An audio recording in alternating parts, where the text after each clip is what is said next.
Фильм «Ирония судьбы» или «С легким паром» вышел на экраны в 1975-м. С тех пор кинокартина о приключениях Жени Лукашина стала популярной, а затем и традиционной в новогодние дни. Спустя почти полвека желание пересмотреть фильм не пропало, а проект, как оказалось, с каждым годом приобретал новое звучание, хотя многих исполнителей ролей уже нет в живых. Умершие актеры фильма «Ирония судьбы» или «С легким паром» смотрите в этом видео, не переключайтесь.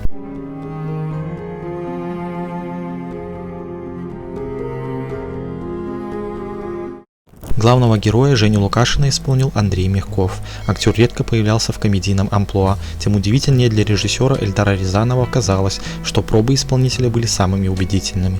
Персонаж получился милым и неуклюжим, однако этого героя Андрей Васильевич недолюбливал и считал, что проект поставил крест на его карьере.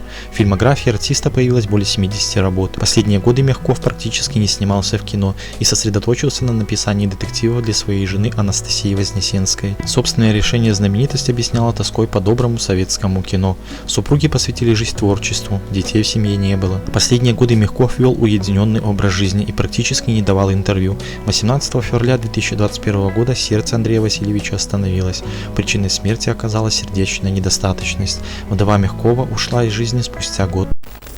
Юрий Яковлев, так же как и коллега по кадру, недолюбливал комедии, в которой сыграл роль Ипполита. Актер утверждал, что на этом закончилась его свобода и он не мог спокойно ходить по улицам. В карьере знаменитости более 150 киноработ, а последней ролью артиста, по иронии судьбы, оказался образ Ипполита в продолжении новогодней истории. Личная жизнь Юрия Васильевича сложилась благополучно. Главный гусар советского кино был трижды женат. В браках появилась дочь и два сына. Наследники умершего актера фильма «Ирония судьбы» или «С легким паром» пошли по стопам отца и выбрали творческие профессии. Последние годы Юрий Васильевич мало снимался в кино. Яковлева беспокоила ишемическая болезнь сердца, но о проблемах со здоровьем старались не говорить, чтобы не расстраивать поклонников. В конце 2013-го актер все чаще стал чувствовать недомогание. 30 ноября того же года сердце Юрия Васильевича остановилось. Причиной смерти назван сердечный приступ и отек легких. Для Любови Доброжанской работа в проекте оказалась одной из последних. Актриса сыграла мировую маму Жени Лукашина. Поговаривали, что будучи в преклонном возрасте звезда мало снималась, но Рязанову не смогла отказать. Роль Марии Дмитриевны оказалась самой знаменитой в кинокарьере знаменитости, а вот в личной жизни актрису преследовали трагедии. Свое счастье Любовь Ивановна искала 4 раза, однако трижды Доброжанская становилась вдовой, детей у актрисы не было.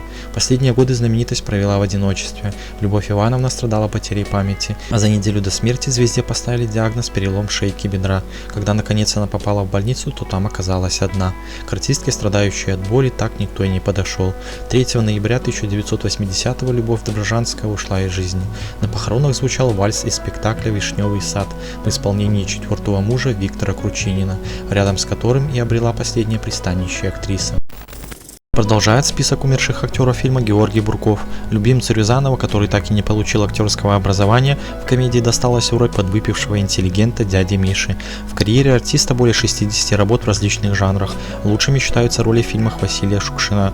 Личная жизнь знаменитости сложилась благополучно. Георгий Иванович был женат. В браке появилась дочь Мария Буркова, которая пошла по стопам отца. Актер фильма «Ирония судьбы» или «С легким паром» ушел на взлете. Планы исполнителя, по признаниям вдовы, были расписаны на 10 лет вперед. Вмешалась нелепая случайность. Летом 1990-го Георгий Иванович потянулся за книгой в домашней библиотеке, упал и сломал ногу. Артиста прооперировали, однако возникли осложнения. 19 июля 1990-го Георгий Иванович оторвался тромб, который закупорил кровеносный сосуд. Причиной смерти оказалась тромбоэмболия. Артист ушел из жизни в 57 лет. Друга Лукашина сыграл Александр Белявский. В карьере исполнителя более 100 проектов, однако фатальным оказалась работа в сериале «Место встречи изменить нельзя». Белявский уверял, что роль Фокса испортила карьеру и в нем видели только отрицательных персонажей. В первом браке артист потерял сына. Малыш в возрасте 2 лет утонул по невнимательности няни. Супруги пытались залечить душевные раны и вскоре усыновили мальчика, а позднее в семье родилась дочь. Однако реанимировать отношения не удалось. Спустя 20 лет приемный сын выпал из окна, когда пытался заменить стекло. Потеря второго наследника оказалась ударом для для артиста.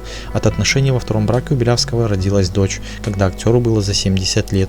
Через 3 месяца Александр Борисович пережил инсульт. До конца восстановиться знаменитость так и не смогла. 8 сентября 2012 года тело Александра Борисовича нашли рядом с домом. Официальная причина смерти – суицид. Однако близкие оказались не согласны с такой формулировкой. Старшая дочь и жена актера считали, что Белявский погиб в результате несчастного случая.